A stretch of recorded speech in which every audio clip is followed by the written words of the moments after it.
What does FNAF Rewritten 87 hide from you off camera and behind the scenes? In FNAF Rewritten 87, you'll experience the horrors of the original Five Nights at Freddy's 2, only this time it has been rebuilt from the ground up. Instead of sitting in a lonesome office, you get to explore this terrifying pizzeria freely, which is just as grim as you imagine. Today, we'll be taking a closer look at this pizza-driven nightmare, searching for things we're not typically able to see, like how the arcade machines function behind the scenes, and a couple recognizable faces I never expected to see included in a FNAF-centric world. That said, I hope you enjoyed today's look behind the scenes. Now, as usual, I'd like to very quickly recap the game we're covering, so we're all caught up on the game's flow of events. The game starts with a cutscene depicting Spring Bonnie luring a child into a staff-only room where they're stuffed into a Freddy costume. We then start night one, arriving outside the pizzeria, where we can walk inside and begin exploring. It's actually pretty awesome being able to explore this location for ourselves, ultimately leading to the office where night one begins.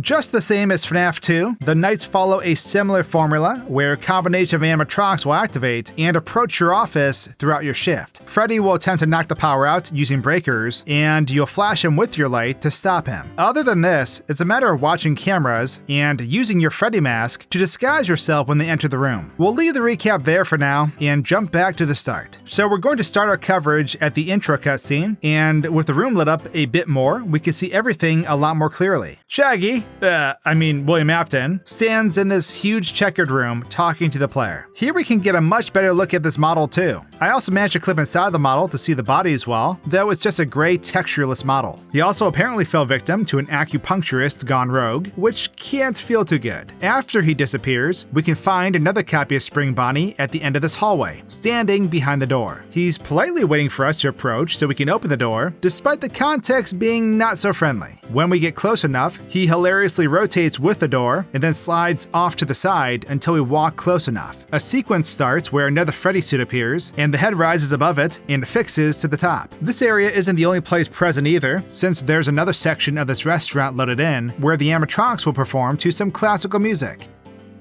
Before this is triggered, we can actually find a few things hidden out of bounds, like these three charming lads, waiting to be warped onto the show stage. They're next to a cube, although its purpose is a mystery. There's also a hidden table out here with a small picture frame, and in it is what looks to be a pride flag. Taking a quick look at the title screen, there's a few assets hidden outside of our typical view. Mangle's ball pit is here, as well as a bunch of animatronic models that will just hover in the void out of our sight. Not all of them are active currently, and by activating them all at the same time, I totally tanked my game's performance. There's not a ton to see here, so let's start night one and begin exploring. Now that we're standing outside the restaurant, I looked through the gates and saw what looked like a wall sticking out into the parking lot. I decided to take a closer look and found that it really was a part of the wall. This checkered part of the wall stuck through the building and into the lot, and I also found this strange flat circle next to it. You'll never see this area, so it was likely overlooked. Speaking of which, the trees in the distance are flying, which is totally normal and not worth worrying about. Around the other side of the level, there's also this strange disconnected door by the Parks and Service entrance. I'm not certain if this is used for something later on, but I didn't recognize it during my playthrough, so I can't say for sure. Inside the level, I was having a look around and found the actual Parks and Service room, but I couldn't enter since the door doesn't open. I ended up breaking the gate down on the other side to gain access, and in doing so, I entered this area early. It's pretty neat seeing the withered animatronics like this, though I believe the devs refer to these versions as the Gen 1 animatronics. Something you may realize while running around this area is that the vents seen throughout the map don't exactly lead where you're hoping they do. As a matter of fact, they just run straight into the wall. On the topic of vents though, there's a set of vents hidden outside the map where we can't see them, and inside is a moving fan. On a scarier note, there's an animated model for Shadow Bonnie as well, which is honestly freaking me out. If ever there was a time for a no loitering sign, this is it. I think I have an idea what this is used for, but we'll get to that a bit later on.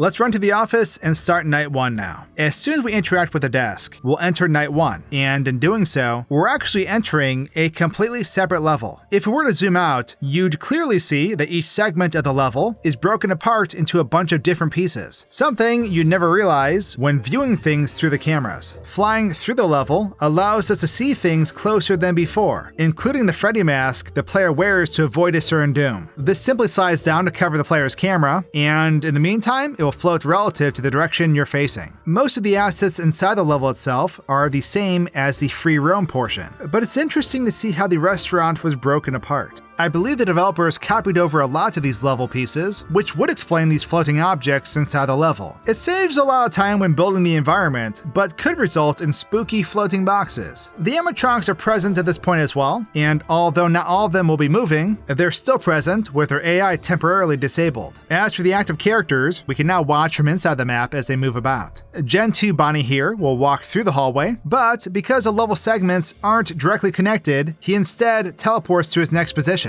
Most of the animatronics have animations when walking between locations, but they still teleport around when changing rooms like our pal Freddy here. I ended up starting one of the later nights to see more of the animatronics, now allowing the Gen 1s to roam free. While exploring, Foxy managed to jump scare me, which led to this death screen. It's all within the same level though, and the camera simply moves inside this Freddy mask where the animatronic that caught you looms over you. The room this takes place in is eerily empty though, and it's almost creepier when viewing this from another perspective. Let's take a closer look at some specific animatronics now. When Gen 1 Bonnie enters your office, he'll stand in front of your desk and stare at you for a bit. He kinda fakes you out though, and turns to leave before his jump scare takes place. Gen 2 Chica will warp between the rooms, eventually ending up in the vent, and when this takes place, her foot teleports beneath the vent, which is pretty weird. Not all the jump scares function the same though, and because we have a separate camera active, her jump scare simply doesn't play, since it's tied to the original camera. Foxy will warp into the hallway in front of the office, only leaving if you flash him with your light. If you fail to do so, his jump scare model appears in front of the office, lunging forward and onto the player as we're warped into the death room.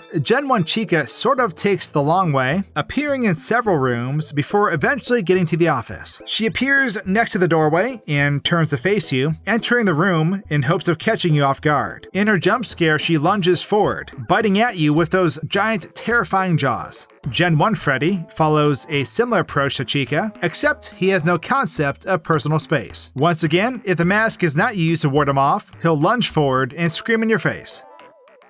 Mangle, however, is a bit more interesting. Mangle starts off in a room all alone, teleporting between each location as they make their way to the office. Most of the time they'll appear on the ceiling, suspending themselves down into the camera's view, like right here, next to the puppet. When entering the hallway, however, a nightmarish animation takes place where they'll crawl across the ceiling and into the player's sight. After this, they'll move closer, warping a short distance and dropping into view.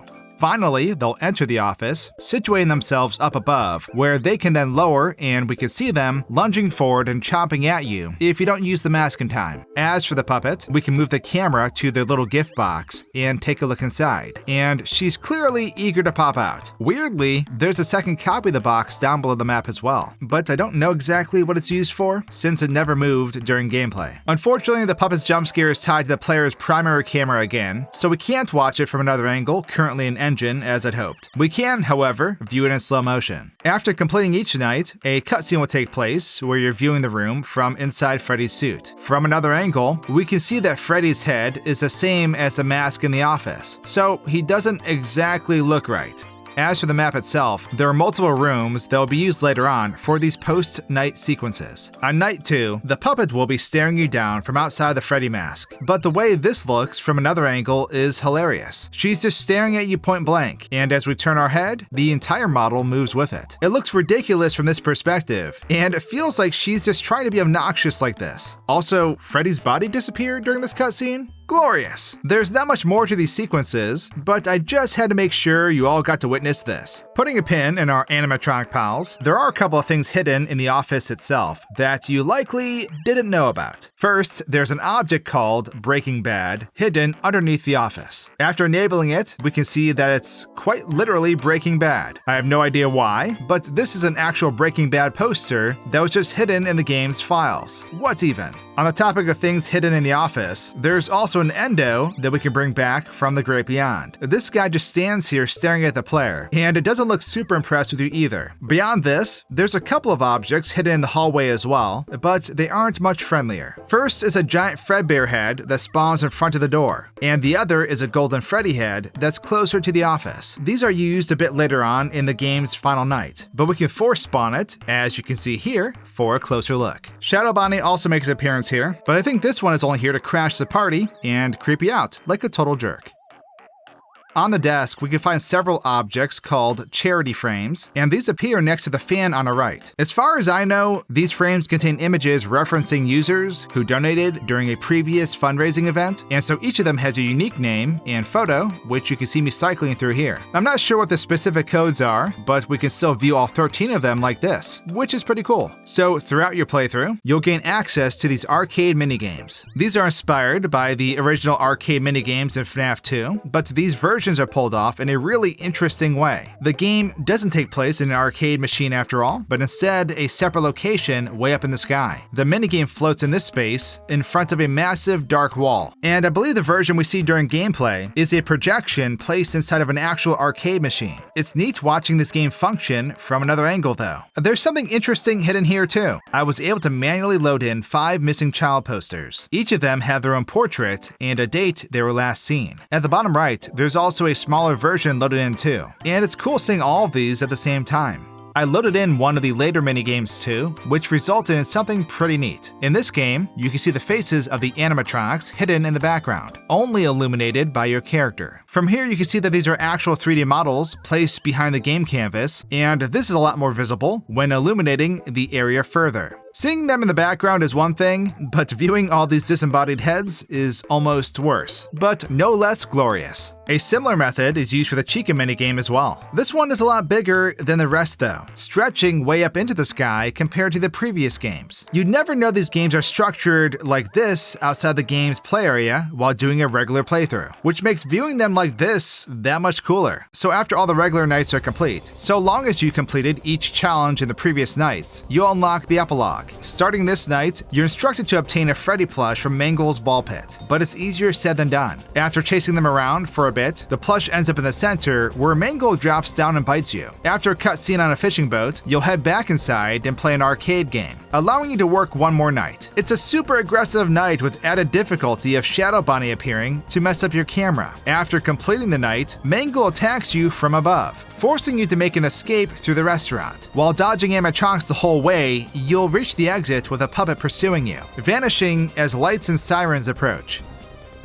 So starting the epilogue over, we can move the camera ahead to find Mangle waiting for us to arrive with our poor Freddy plush in their jaws. As soon as we walk into the room, this enemy is warped beneath the stairs where they look through the fence at you. At this point, I also realized we had a friend waiting outside the level too. There's a model for Toy Foxy hanging out in this area for some reason, but they never move an inch during our playthrough. I don't actually know if this animatronic makes an appearance during gameplay, so I found it super strange that this character was in the level at all. They're not alone either, since the withered animatronics can be found waiting out of bounds during this scene as well. Back inside the level, we can watch from another angle as Mangle leaves our sight, vanishing inside the tunnel soon after. At this point, they're completely unloaded, as we couldn't find them anywhere out of bounds. When we head back down, the Freddy plush will appear as something disrupts the ball pit. As you grab the Freddy plush, Mangle reappears on the ceiling, lunging forward when the camera spins around as the map changes. Was that the rewritten Bite of 87? At this time, the restaurant has partially unloaded, and the boat cutscene has started outside the level in a manner similar to the arcade games we saw earlier. After this, we can head back to play the final night, and the first thing I did was mess around with the game's assets. As this night plays out, there are tons of objects that flash on screen, including a bunch of endo parts and a door with Spring Bonnie hiding behind it. We can force spawn these objects and take a look around, but I may have made the place a bit claustrophobic.